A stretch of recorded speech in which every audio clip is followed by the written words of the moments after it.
용녀 제 이름입니다. 지금부터 말씀드릴 이야기는 제가 27살 되던 해 과부가 된 지 4년째 되던 여름의 일입니다. 그날은 유난히 더운 날이었습니다. 저는 우물가에서 적삼을 벗어 물에 적시며 땀을 식히고 있었지요. 남편을 잃고 홀로 된 몸. 이제는 이렇게 홀로 더위를 식히는 것도 익숙해졌습니다. 이렇게 평생을 살아가는 건가. 그런 생각을 하던 참이었습니다. 실례합니다. 갑작스런 남자의 목소리에 깜짝 놀라 뒤를 돌아봤습니다. 대문 밖에서 한 사내가 서 있었습니다. 누구십니까? 저는 일자리를 찾아 떠도는 머슴입니다. 대개 일손이 필요하시다면 품을 팔고자 합니다. 목소리는 낮고 굵었습니다. 과부의 집에 남정네라니 마을 사람들이 뭐라 할지 뻔했습니다. 하지만 무너진 장독대와 새는 지붕을 생각하니 망설여졌습니다. 저는 적삼을 황급히 걸치고 대문을 열었습니다. 그 순간 제 눈앞에 나타난 남자를 보고 숨이 멎는 줄 알았습니다. 키는 칠척은 좋게 넘어 보였습니다. 헐거운 배적삼 사이로 드러난 가슴팍은 땀에 젖어 윤기가 흘렀고 팔뚝은 마치 장작개비처럼 단단해 보였습니다. 무엇보다 제 시선을 사로잡은 건 그의 어깨였습니다. 넓고 탄탄한 어깨는 마치 황소 같았고 적삼을 밀어 올린 팔뚝에는 힘줄이 울퉁불퉁하게 솟아올라 있었습니다. 마님? 아, 예. 성함이 강산이라 합니다. 강산. 그의 이름을 들으며 저는 제 심장이 이상하게 뛰는 것을 느꼈습니다. 27의 과부가 느끼기엔 너무나 낯선 감정이었습니다. 우선 들어오십시오. 물이라도 한 그릇. 제가 물을 떠주자 강산은 그 자리에서 단숨에 들이켰습니다. 그의 목젖이 꿀떡꿀떡 넘어가는 모습이 왜인지 제 가슴을 두근거리게 만들었습니다. 고맙습니다, 마님. 물을 다 마신 강산이 손등으로 입가를 닦았습니다. 그 순간 그의 적삼이 바람에 펄럭였고 저는 그의 단단한 복부를 흘끗 보게 되었습니다. 칼로 깎은 듯한 복부. 거기엔 6개의 단단한 근육이 또렷하게 나뉘어 있었습니다. 세상에 저런 몸을. 저는 황급히 고개를 돌렸습니다. 과부의 몸으로 남정네의 몸을 훔쳐보다니. 장독대가 무너져 있고 지붕도 많이 낡았습니다. 사흘만 있으면 다 고쳐드릴 수 있습니다. 강산의 목소리가 들렸습니다. 그러시지요. 사랑채를 쓰십시오. 고맙습니다, 마님. 제가 품값은 나중에. 아닙니다. 이를 보시고 받으십시오. 저는 그렇게 말하고는 서둘러 안방으로 들어갔습니다. 가슴이 너무 빨리 뛰어서. 강산이 알아챌까 두려웠으니까요. 그날 밤 저는 잠을 이룰 수 없었습니다. 옥녀야, 정신 차려. 너는 과부의 몸이야. 남편을 잃고 홀로 사는 몸으로 어떻게 다른 남자를. 하지만 제 마음은 이미 흔들리고 있었습니다. 강산이라는 이름, 그의 목소리, 그의 눈빛, 모든 것이 제 머릿속에서 맴돌았습니다. 이것이 제 인생이 완전히 바뀌기 시작한 그날 밤이었습니다. 다음 날 아침, 제가 눈을 뜬 것은 땅땅땅 하는 망치 소리 때문이었습니다. 벌써 일을 시작하셨나? 창문으로 내다보니 강산이 벌써 일을 시작하고 있었습니다.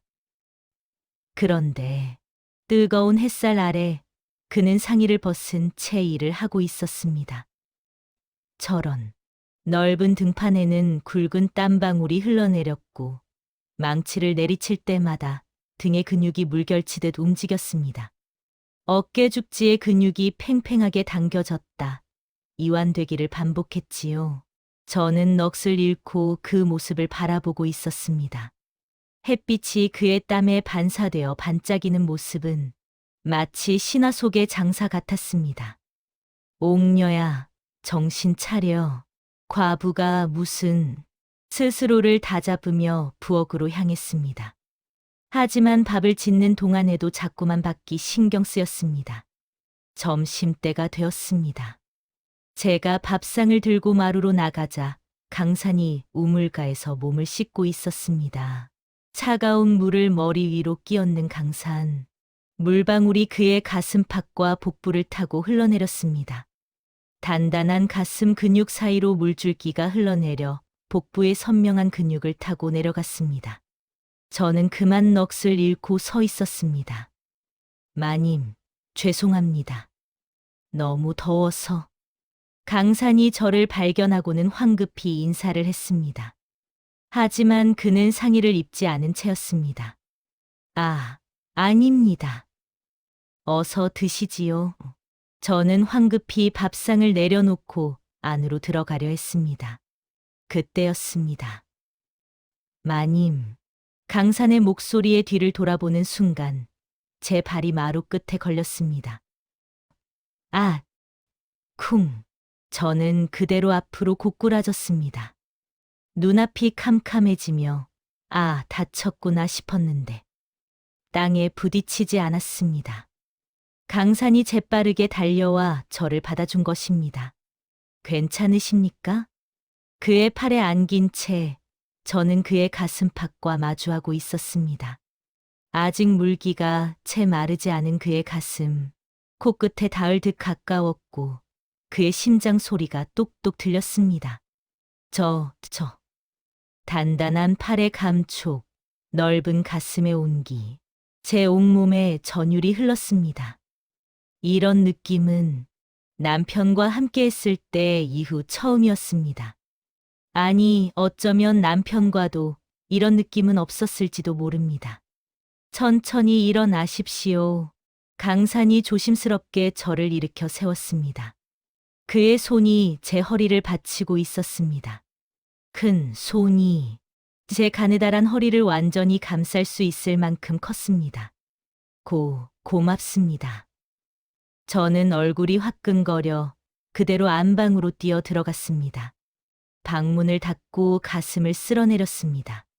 심장이 터질 듯이 뛰고 있었습니다. 무슨 일이 일어나는 거지? 그날 밤 저는 잠을 이룰 수 없었습니다. 강산의 단단한 가슴과 팔의 감촉이 계속 떠올랐으니까요. 그의 심장 박동 소리, 그의 체온, 그의 남자다운 향기까지. 이러면 안 되는데. 나는 과부의 몸인데. 하지만 제 마음은 이미 흔들리고 있었습니다. 그리고 제가 알지 못했던 것은 강산 역시 그날 밤 잠을 이루지 못하고 있었다는 사실입니다. 사랑채에서 그는 천장을 바라보며 중얼거렸습니다.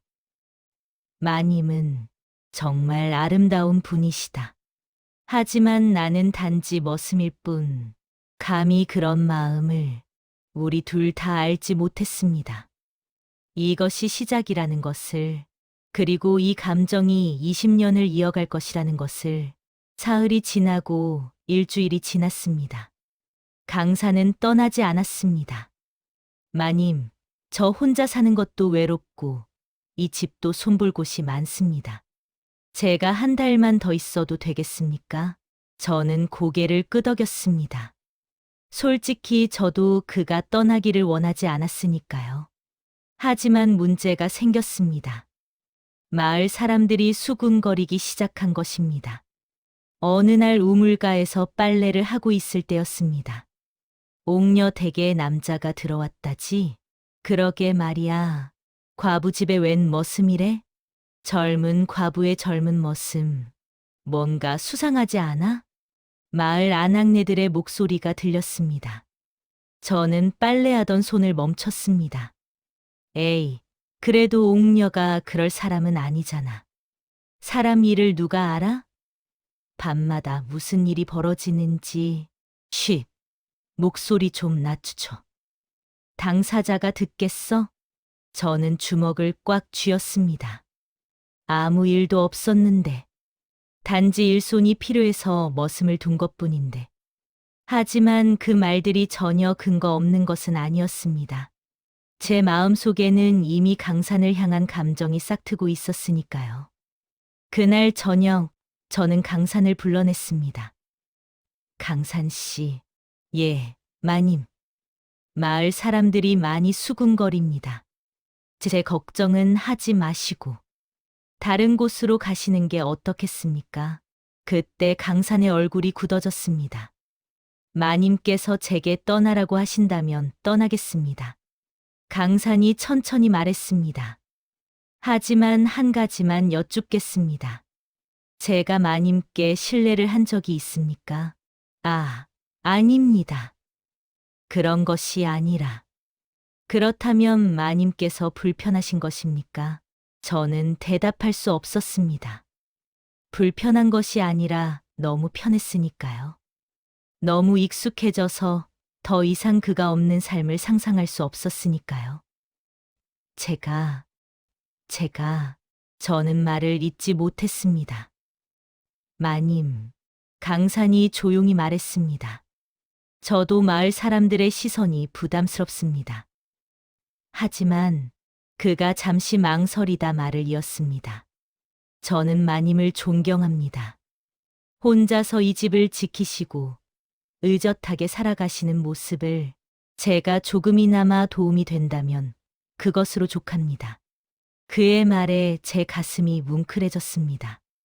고맙습니다, 강산 씨. 그럼 조금만 더 계셔 주시겠습니까? 예, 마님. 그날 밤 저는 강산의 말을 곱씹어 보았습니다. 존경한다는 말, 그것이 진심일까요? 아니면 다른 감정을 숨기기 위한 말일까요? 한편 마을의 소문은 점점 더 커져갔습니다. 옥년의 집에서 밤마다 불이 켜져 있대. 그 머슴이라는 자, 아무리 봐도 보통 사람이 아니야. 혹시 둘이 정을 통하는 건 아닐까? 소문은 제 귀에도 들어왔지만 저는 애써 무시했습니다. 아무 일도 없었으니까요. 아직은. 하지만 제 마음속에서는 무언가가 자라고 있었습니다. 강산을 볼 때마다 가슴이 뛰고 그의 목소리를 들을 때마다 온몸에 전율이 흘렀습니다. 이건 사랑일까? 아니면 그저 외로움 때문일까? 저는 답을 알 수 없었습니다. 과부가 된 지 4년, 한 번도 남자를 의식해 본 적 없던 제가 이제는 강산만 보면 의식하게 되었으니까요. 그리고 강산도, 그도 저를 의식하고 있었습니다. 제가 물을 기를 때마다 슬쩍 도와주려 하고, 제가 밥을 지을 때면 장작을 미리 패워놓고, 제가 밤에 잠을 이루지 못할 때면 그의 사랑채에서도 불이 꺼지지 않았으니까요. 우리는 서로를 향한 마음을 숨기고 있었습니다. 하지만 그 마음은 점점 커져만 갔습니다. 한 달이 석 달이 되었습니다. 여름이 가고 가을이 왔습니다. 강산은 이제 우리 집의 일부가 되어 있었습니다. 아침이면 마당을 쓸고, 낮이면 밭을 갈고, 저녁이면 장작을 패는 그의 모습이 너무나 자연스러웠습니다. 그리고 저는 그런 그를 바라보는 것이 일상이 되어버렸습니다. 어느 무더운 가을밤이었습니다. 끙, 끙. 사랑채 쪽에서 신음소리가 들려왔습니다. 무슨 소리지? 저는 잠옷 차림으로 조심스럽게 사랑채 쪽으로 다가갔습니다. 창문 틈으로 안을 들여다보니 강산이 위솥을 벗은 채 누워 있었습니다. 그는 다리를 주무르고 있었습니다. 낮에 무리하게 일을 하다 쥐가 난 모양이었습니다. 얼굴이 일그러져 있었고 이마에는 식은땀이 맺혀 있었습니다. 저러다 큰일 나겠구나. 저는 문을 두드렸습니다. 강산 씨, 괜찮으십니까? 마님. 괜찮습니다. 하지만 그의 목소리는 전혀 괜찮지 않았습니다. 아닙니다. 제가 봉숭아 잎을 지식여 놓은 게 있습니다. 그걸 발라드리겠습니다. 아닙니다. 마님께서 어찌 밤중에 가만히 계십시오. 저는 안방으로 달려가 약을 가지고 왔습니다. 그리고 사랑채 문을 열고 들어갔습니다. 촛불 아래 강산의 모습이 선명하게 보였습니다. 넓은 가슴과 단단한 복부, 땀에 젖어 더욱 선명하게 드러난 그의 근육들. 저는 잠시 숨을 멈췄습니다. 마님, 조용히 하세요. 어디가 아프십니까? 종아리에 쥐가.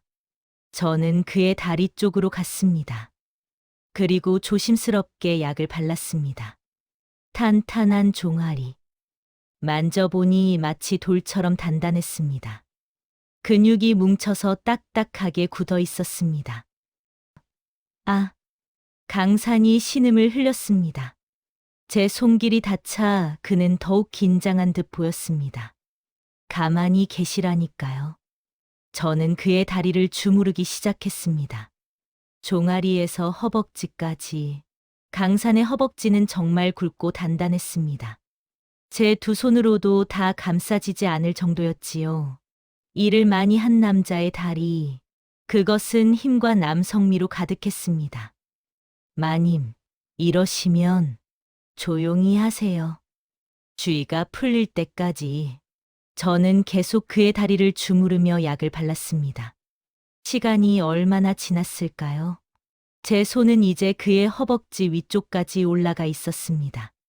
그의 몸은 뜨겁게 달아올라 있었고, 제 손끝으로 그의 근육이 팽팽하게 당겨져 있는 것이 느껴졌습니다. 후, 강산이 깊은 한숨을 내쉬었습니다. 이제 좀 나으십니까? 예, 고맙습니다, 마님. 저는 일어서려 했습니다. 그때 강산의 손이 제 손목을 잡았습니다. 마님, 우리의 시선이 마주쳤습니다. 촛불 아래서 그의 눈동자가 흔들리고 있었습니다. 저는 마님을, 그의 목소리가 떨렸습니다. 안 됩니다. 저는 손을 빼며 일어섰습니다.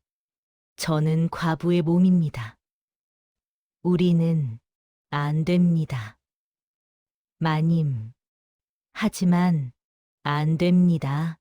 저는 거의 소리를 지르다시피 말하고는 사랑채를 나왔습니다. 안방으로 돌아와 문을 닫았습니다. 제 심장은 미친 듯이 뛰고 있었습니다. 왜 손을 뺐을까? 나도 원했는데. 하지만 저는 알고 있었습니다. 과부가 머슴과 정을 통한다면 마을에서 쫓겨날 것이라는 것을.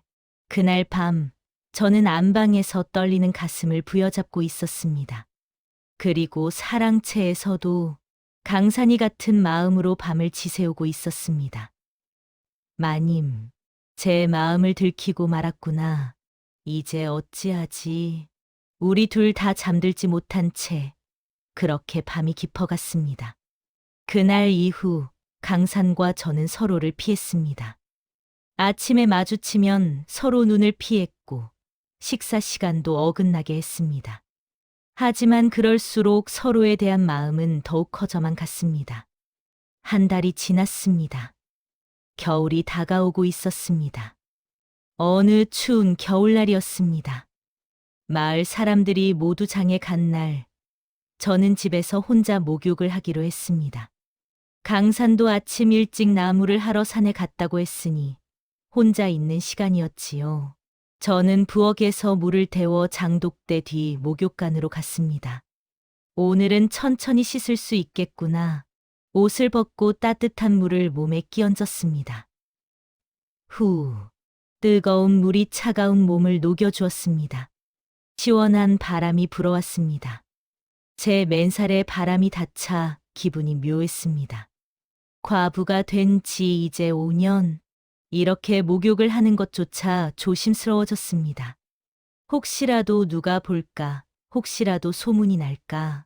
하지만 오늘만큼은 편하게 씻을 수 있었습니다.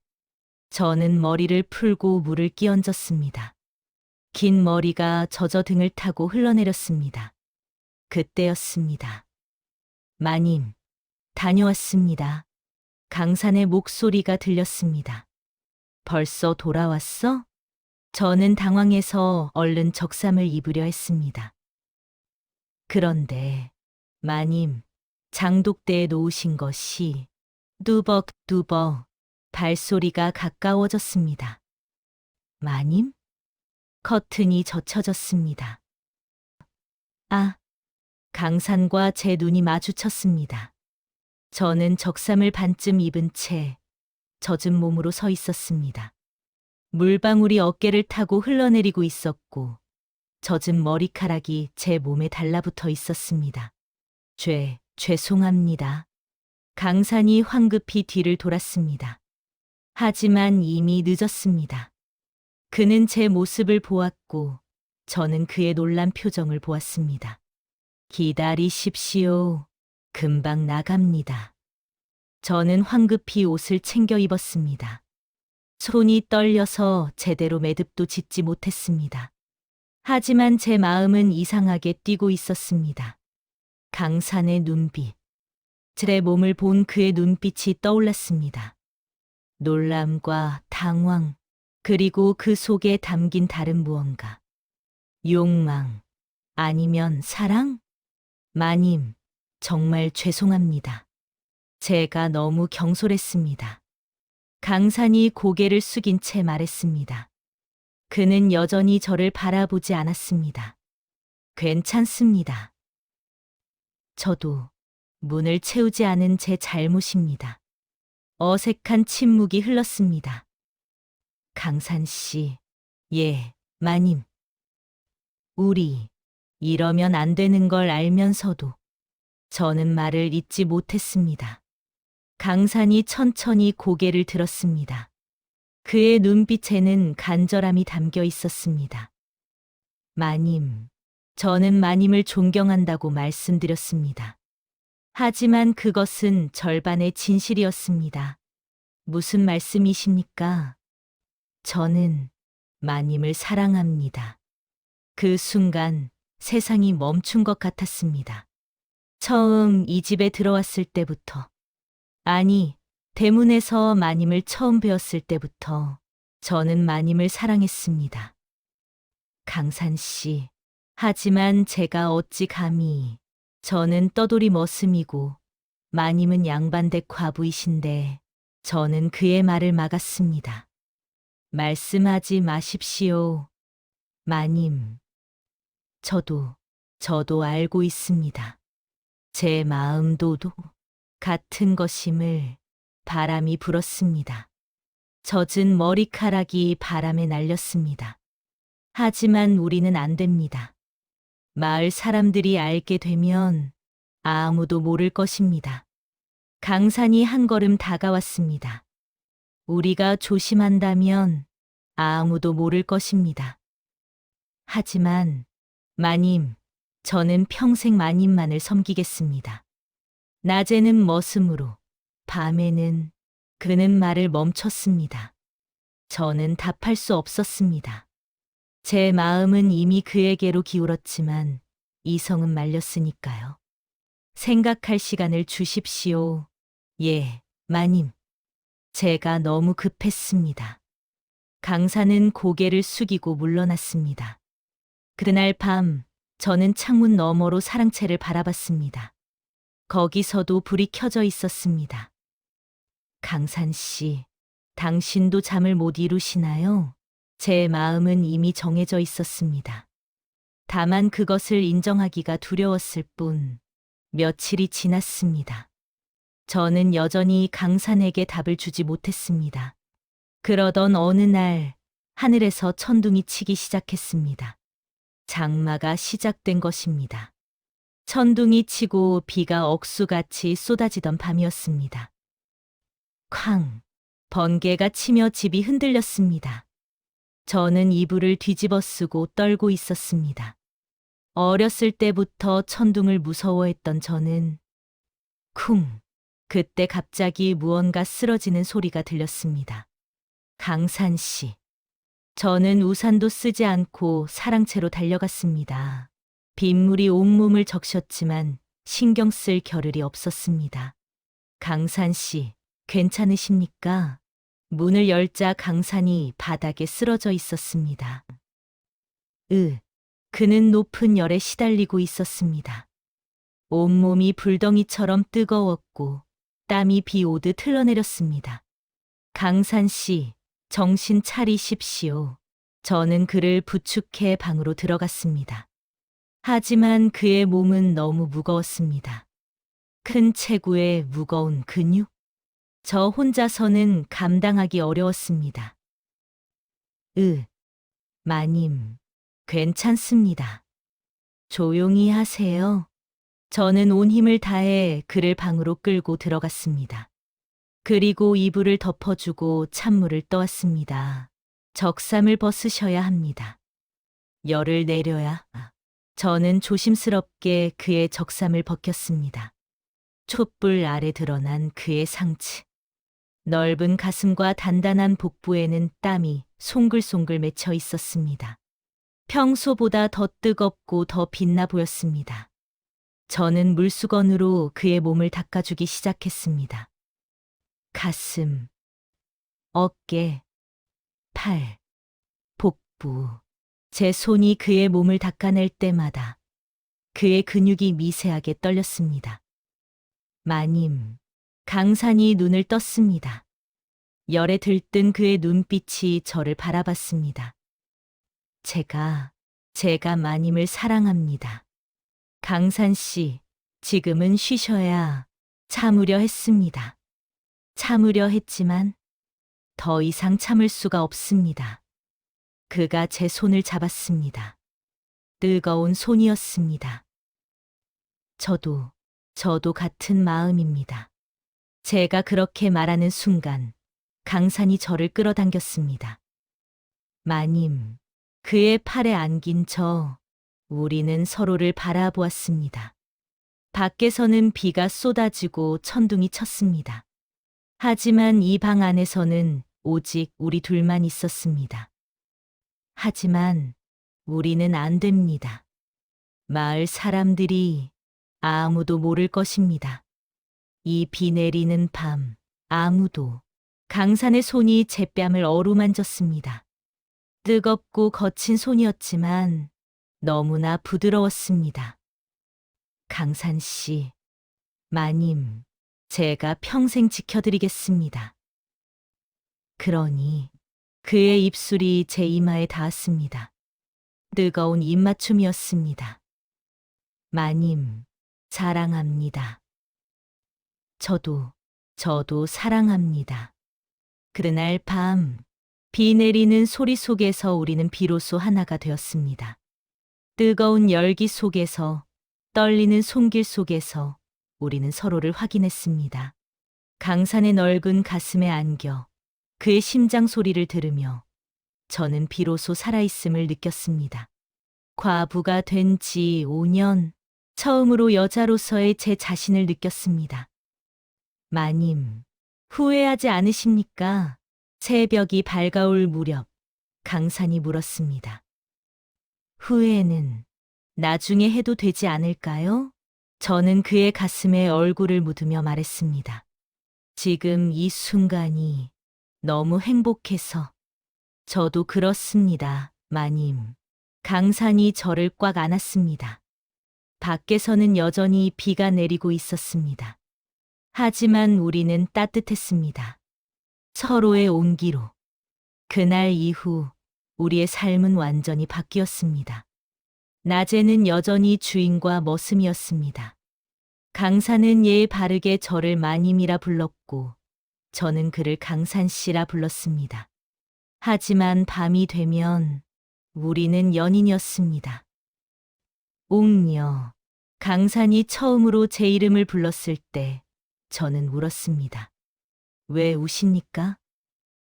너무 좋아서요. 제 이름을 부르는 당신의 목소리가. 옥녀, 사랑합니다. 저도요, 강산.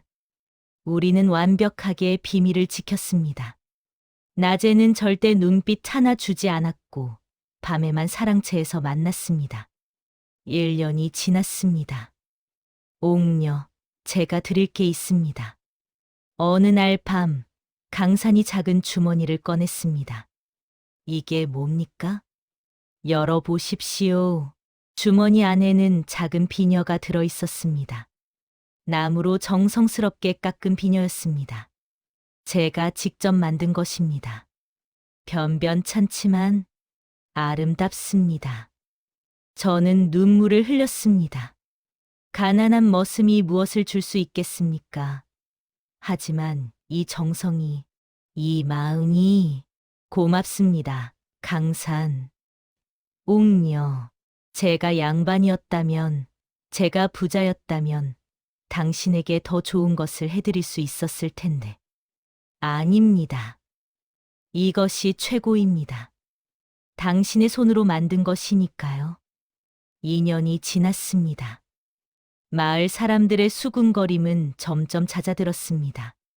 우리가 아무 일 없이 지내는 것을 보고 그들도 지루해했던 것입니다. 옥년의 머슴, 참 성실하더라. 그래, 주인 마님 잘 모시는 것 같아. 과부 집에 저런 일꾼이 있으니 다행이지.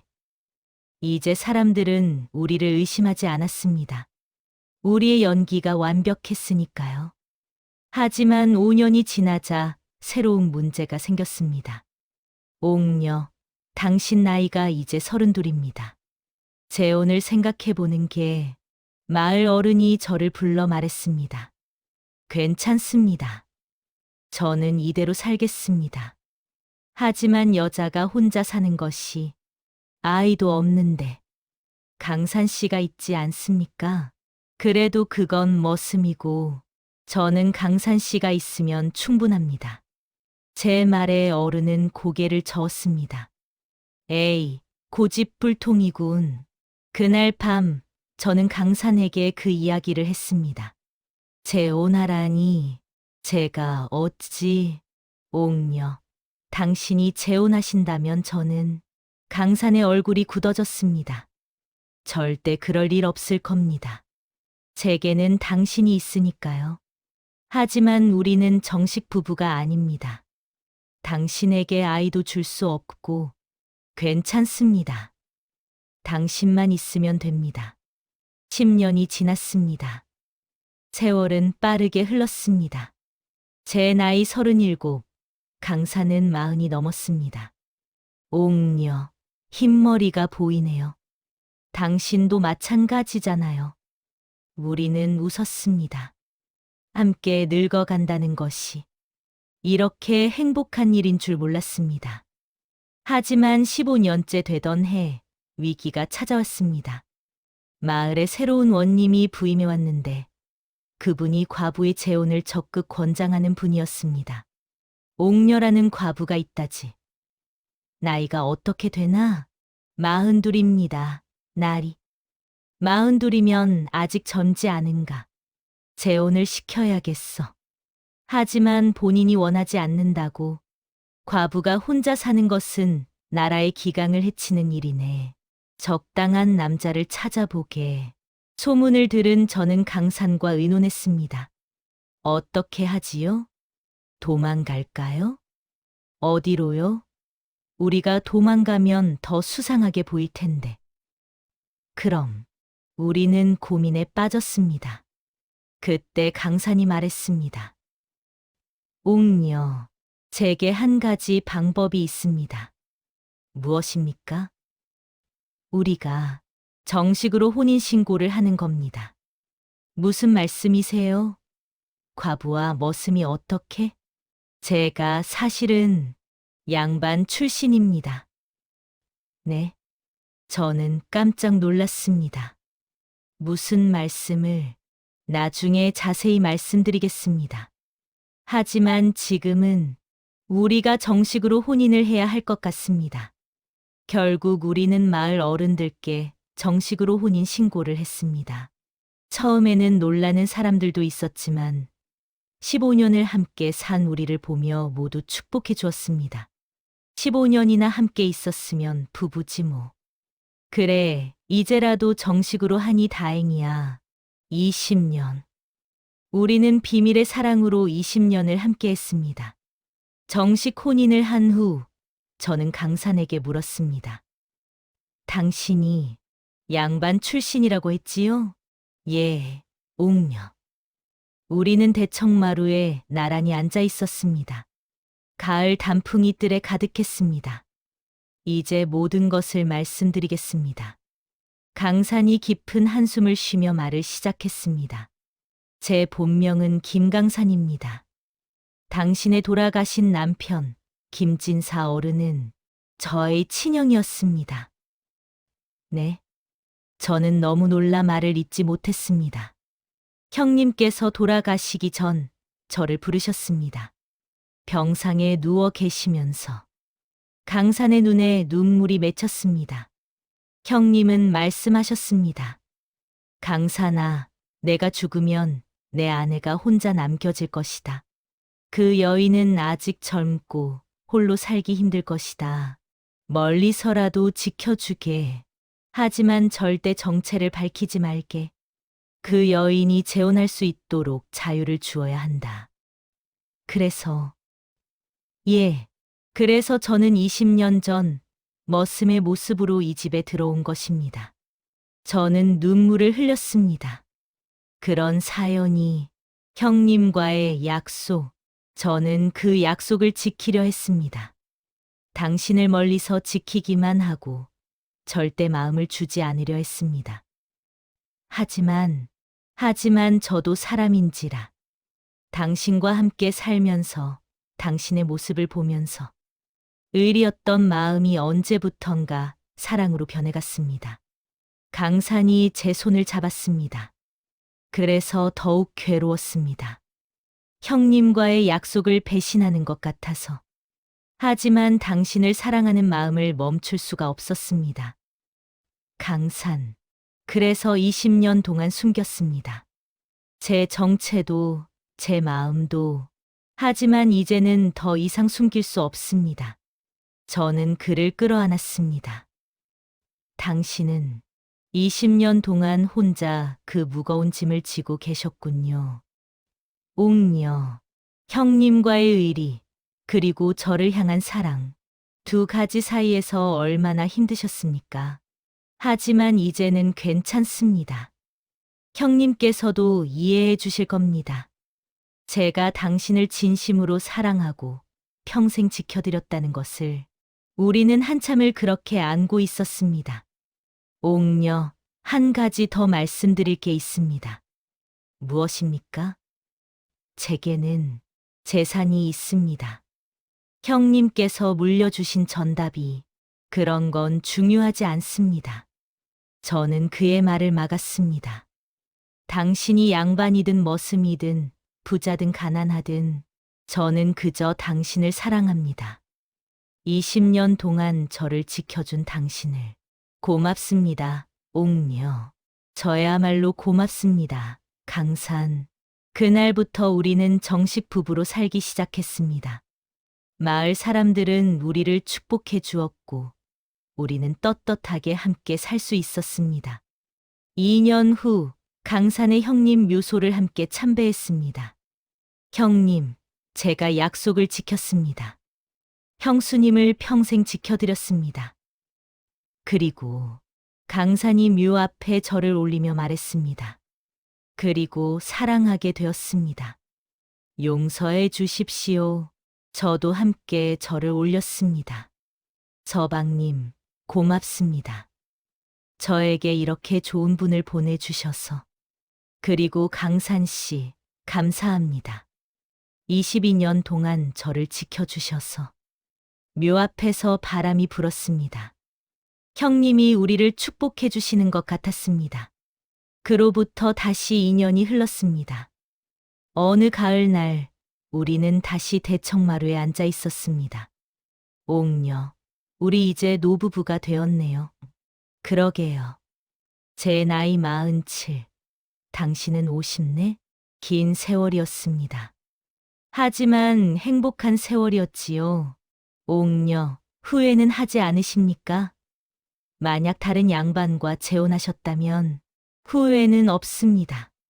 단 한 번도 저는 그의 손을 잡았습니다. 당신과 함께한 24년, 그중 20년은 비밀의 사랑이었고 4년은 정식 부부였지만 모든 순간이 행복했습니다. 저도 그렇습니다. 강산이 저를 끌어안았습니다. 예전처럼 넓은 가슴이었지만 이제는 조금 부드러워진 가슴이었습니다. 옥녀, 앞으로 남은 세월도 함께 하겠습니다. 예, 그러지요. 우리 함께. 그날 저녁, 우리는 마당에서 달을 보았습니다. 저 달을 보니 생각나네요. 24년 전 처음 만났던 그날, 저도 기억합니다. 대문에서 당신을 처음 봤을 때, 그때 알았어야 했는데, 우리가 이렇게 오래 함께할 운명이라는 것을, 하지만 늦지 않았습니다. 우리에겐 아직 시간이 있습니다. 우리는 손을 맞잡고 달을 바라보았습니다. 24년의 사랑, 20년의 비밀과 4년의 행복. 하지만 우리에게는 이 모든 것이 소중한 추억이었습니다. 과부와 머슴, 아니, 형수와 시동생, 아니, 그저 서로를 사랑하는 한 쌍의 남녀. 우리의 사랑은 이렇게 조용히, 하지만 깊게 이어지고 있습니다. 옥녀, 사랑합니다.